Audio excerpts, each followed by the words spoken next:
Hello, this is Leonardo, aka DJ Showpop, and I'm going over a package I received of records from Japan probably about 3 months ago.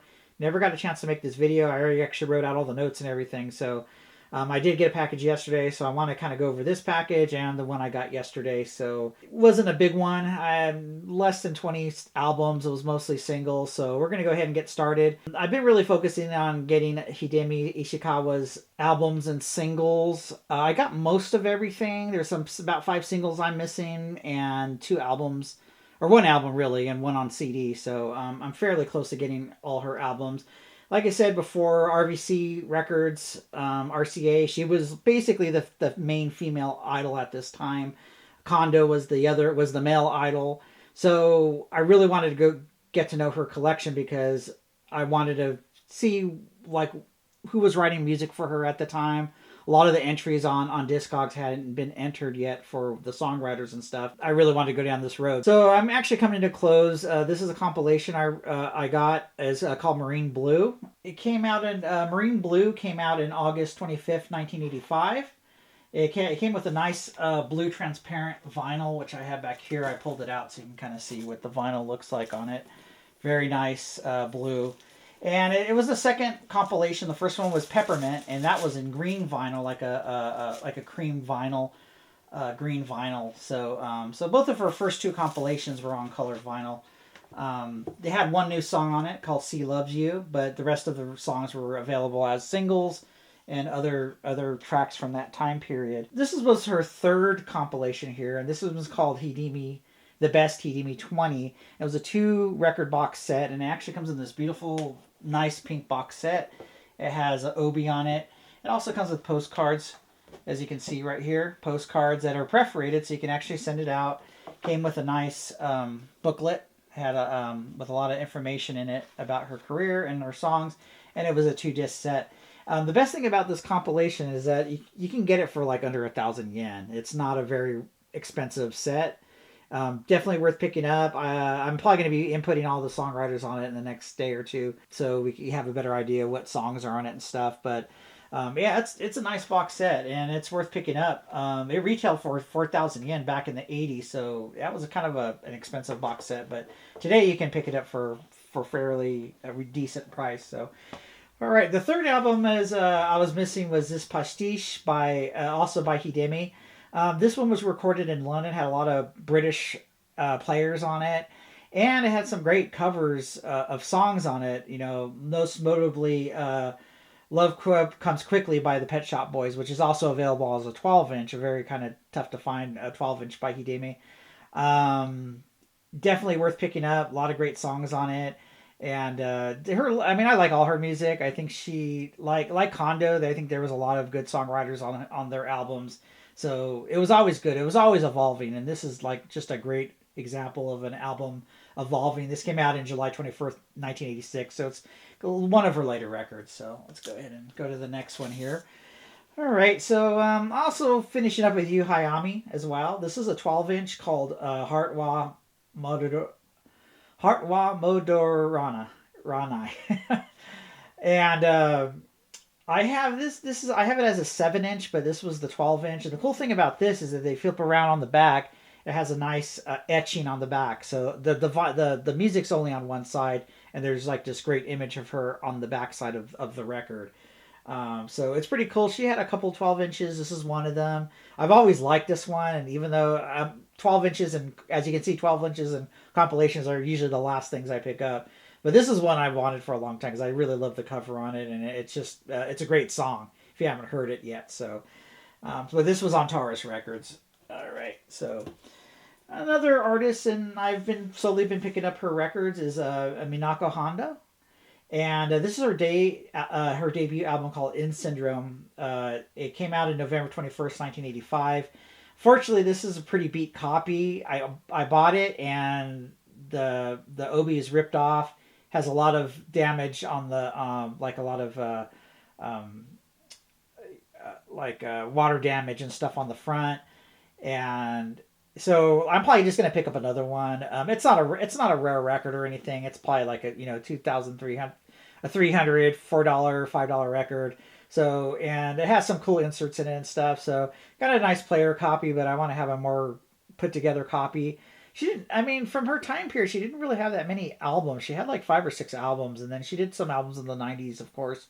But her Idol era is really doesn't have a lot. I was surprised. I thought she had a really big catalog, and I've already got most of her records, most of her albums. I'm missing 2 or 3 of them, but she's cool. I really like her. Really cool because this is kind of before they kind of made her into like Madonna, and obviously Madonna, you know.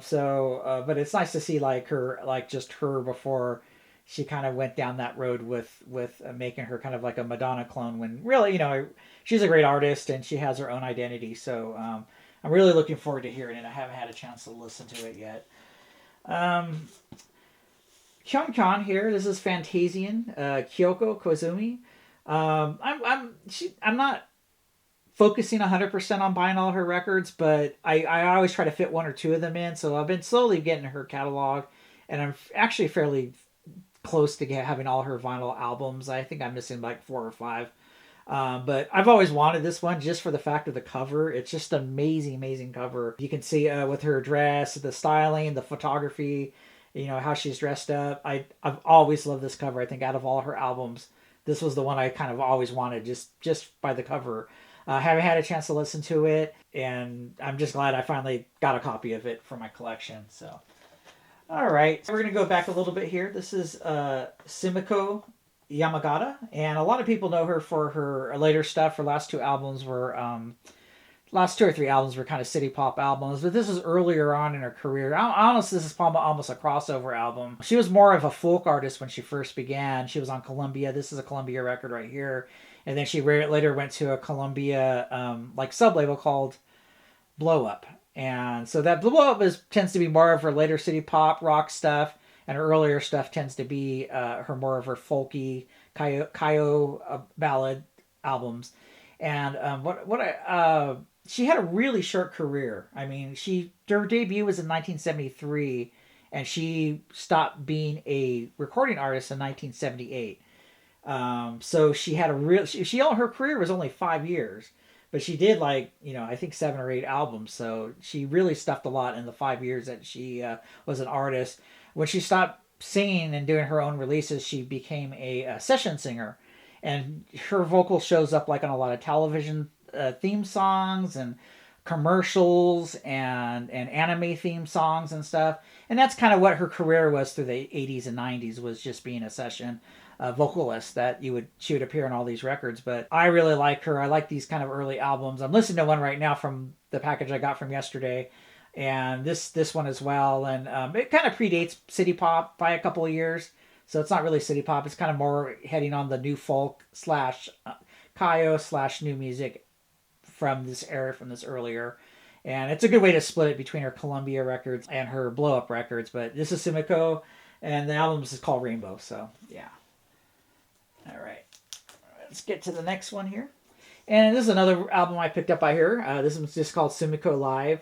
And this one actually features the Moonriders as the backing band. So it's kind of a very interesting record because of the Moonriders were kind of like an art rock band, and she's kind of like this Kaio new folk at this time, kind of, you know, city pop hasn't really made its thing yet. So it's just this really unique album. I've listened to a few of the songs, but I really got to really sit down and listen to all of it. But I'm really it's very interesting that Moonriders is their backup band for this album, and they arranged it and everything. So very interesting. I think out of her whole catalog, it's just very interesting the fact that Moonriders was part of this. So all right, so next stuff is Discomate. I have been collecting the DSF 5000 series. This band is kind of, nobody really knows about them. They're kind of between the cracks right now with people. But if you read the obies on one of their albums and 2 of their singles, it actually mentions city pop or city sounds. Usually, it's not just city pop. It's usually kind of a variation of city pop and city sounds and city pops with an S. And this is actually one of the most earliest albums that actually references like city pop. This band, not this particular album, but This album came out in early 1977. I think it came out in March of 1977. And so you're starting to get some of those city sounds being referenced on the albums. So Reyna was a duo. Their albums are great. It definitely does have an ARR soft rock sound to it. But very people have bought these albums. I think I'm the one who's listed like most of the albums and put all the credits on them. But these albums are definitely worth picking up because they just have a great soft rock sound to them that I think a lot of people who are into like more of the earlier city pop sound would really enjoy this album. So, but this is the second album. It's called Footprints of Youth, Saisho no Ashiato, and they only did 3 albums. So this is the third one. This is the third one, I think. The second or third one. Oh, this is the second one. There's a third one called Butterfly, and the first one I don't have yet. But definitely, if you see any of these Reyna albums, definitely pick them up. I think you'll really enjoy them. Discomate tended to have more of a really mellow, soft rock, city pop sound more often on their releases.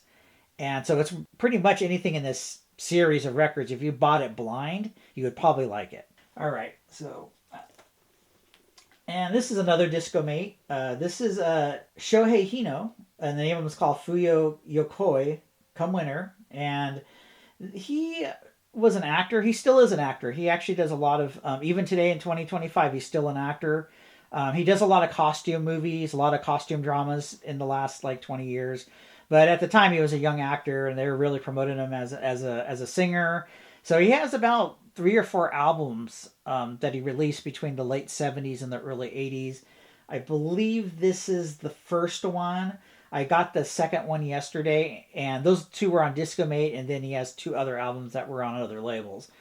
So I haven't heard this album yet. I don't think any of his music is on Discogs or not on YouTube. So I need a. It's really cool that I finally got to. I need listen to it, and I'm also going to be putting all the songwriting credits. So I don't even know who wrote this album. I don't know if he wrote the music, if it was other artists, from Discomate writing music for him. This is also from that same DSF 5000 series. Actually, I got them all. There's 17 of them, and I'm missing one. And I'm hoping to get that one in very soon. And then I'm going to do a retrospective on the entire DSF 5000 series that Discomate did. A lot of great stuff in that run.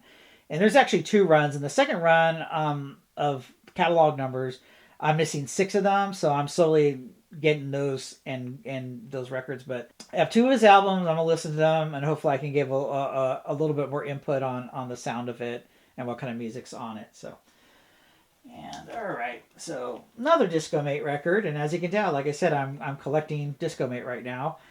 This is the DSF 8000 series. So this was the second series. This covers like 1980 to 1983, and I think it's again roughly around 17 or 18 albums. This is Yukio Sasaki. I'm sorry, Yukio Sasaki. He still performs actually, and he was one of the cocky pop Yamaha artists. And not even 6 months ago, he did a concert with some of the other Yamaha cocky pop artists from this time period. His music's really good. Again, a really soft pop AOR sound, really great music, really great melodies. Again, Discomate is the more softer part of mellow side of city pop. And I haven't heard this album, but I got about 4 of his albums, and I have listened to them, and they're just great. He has a great voice, great songwriter, and he still performs. So if you see him and he's performing locally in Japan, and you live in Japan or you're visiting, take the chance to go see him because I think you're going to like him a lot. So, all right, another Discomate record right here, and this was also part of the 8000 series. This is DSF 8000, and this is the Wild Ones. Wild Ones was, as I mentioned before in one of my previous videos, they were a GS band, group sounds band from the 1960s. Did a lot of really great GS songs during that time period. I have all their singles. I'm missing one single from that time period. I like to do a respective on that, but that last single, I've been looking for it for like 10 years. So hopefully I'll find it soon and I can do a nice Wild Ones. But very iconic band. They broke up in 1973, and about 1978, 79, they kind of reformed and started releasing albums again. and they're still performing to this day. You can still go see a Wild Ones concert, and definitely I would go see them because they're up there in age, they're in their late 70s and 80s, but they're still rocking out their songs, and just they seem to be really cool guys. And the fact that they're still together. Kunihiko Kase was, of course, was the main artist of the band of the Wild Ones, and he unfortunately took his life. I would say about 5 or 6 years ago. He just had a lot of health problems, and he took his own life. But the other members of the band are still carrying on. They're still playing concerts. And Kunihiko was also a producer during the 70s and 80s. And I think he produced some songs by like Ann Lewis. And so his name pops up. I'll be inputting music in on an album on Discogs, and his name pops up at least once a week of him just kind of just writing a song for an artist. So this one's called On the Beach 82. And they kind of do more like a modern Beach Boy sound as opposed to their GS sound. They weren't as Beach Boy-ish, but during this time period of their second revival, they tend to have a lot more harmonies and a lot more of a Beach Boy sound, a 70s and 80s Beach Boy sound. So, all right. So we're getting to a close here. We got two more here. VAP album I picked up. This is Akira Inaba. This was February 10th, 1987 when this was released. It was on VAP Records, but he also had his own like sub label. So the sub label is called War Cry. So when you pull it out of the sleeve, it's gonna say War Cry on it with VAP kind of on the side. This was the third company he was with. The first one, of course, was Discomate. Well, and then he was on CBS for a while in the early '80s, and then during the late '80s he went onto VAP Records. Again, I've said this many times. He's kind of my guilty pleasure. He's a Kaio singer, really beautiful, deep voice. But he wrote a lot of his own songs, and so he's a very dramatic songwriter, and his songs are just always just hit me very well. The way he sings and the voice and stuff. So I haven't had a chance to listen to this one. He had 4 albums on VAP and 1 compilation. So I think I need one more album. I need the live album and I need the compilation. So I've been whittling away on his VAP stuff because I am collecting VAP. So there's this one's a real later one. This is a 3203. Usually, like I said, I always save my last album for like kind of the hardest one to find. And again, this one's not too hard to find, but it's pricey, and it took me a while to get one at a reasonable price. And it was the last one I needed over at Records. And like I said, it's also a VAP album. And this is Oh Witch by Miho Morikawa. This came out on November 21st, 1988, so it's a very, very late record. So they're a little bit more harder to find. I think the first 2 or 3 albums are pretty easy, but the last 2 are very difficult because they were released in, the late 80s when vinyl wasn't really being produced. Because this one's like 3315, so it's really late. But love Miho Morikawa. She has a nice, beautiful, deep voice. In many ways, I feel that she was kind of a little bit ahead, like, of her time. Like, she continued to have a career through the 90s, and she's still putting out records to this day. But her voice was really good for J-pop. Like in the 90s, it just clicked in really well.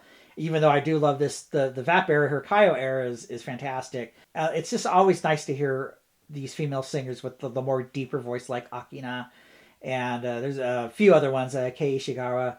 They tend to have a more deeper voice, and that's what I like about her. Originally, I was collecting VAP, and I wasn't really a big fan of her, but then it kind of clicked when I started hearing more of her later stuff. And, so it's glad this was the last album I needed. I have all her singles. I have all her albums on VAP. So, and I actually even got the compilation. There's a CD compilation that was released on VAP. I can do a complete artist retrospective on her, which I'll probably do shortly as well. So anyway, so that was the releases I got. It was a small package, like I said. I think it was less than 20 albums. But got a lot of really great stuff. I've been looking for the collection, closing up some holes. I do have another video coming up shortly that will have the box that I got yesterday. That box is amazing. There's just some fantastic stuff in there. So thank you very much. Thank you for listening and watching. And I will have another video up very soon. Thank you so much. Bye.